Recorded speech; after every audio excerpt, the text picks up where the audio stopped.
This is AQA GCSE Chemistry. It is the 1H trilogy paper higher from 2018, and this is question 5. So the whole question comes up for you to have a go for yourself. You can pause as you go, and then we can review. Here's 5.1, 5.2, and finishing with 5.3, a total of 9 marks available.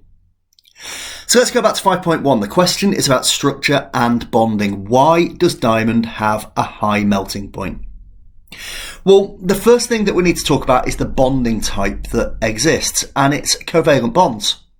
The covalent bonds are in a giant lattice structure, which we can see here. Each carbon is bonded to 4 other carbons. Now we know, therefore, there are lots of covalent bonds, and we know that covalent bonds are strong. So all of those covalent bonds in a giant lattice structure mean lots of energy is needed to overcome them. On to 5.2, figure 6 shows part of the structure and bonding in sodium chloride. Explain the conditions needed for sodium chloride to conduct electricity. Now, there are 2 ways that you can conduct electricity in any ionic compound, and that is if it's molten, if it's melted and become a liquid, or if it's aqueous, so if it's been dissolved in water. And remember, all ionic compounds are soluble in water.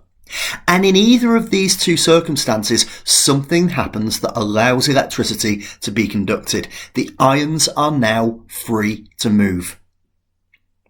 And moving on to 5.3, where we have got the structure of sodium, describe how sodium conducts thermal energy. Now, there's a very good chance that you commonly talk about conduction of electricity, but the same principles apply.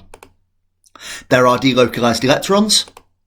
They can move through the structure, and they're transferring energy as they go. And that takes us to the end of question 5.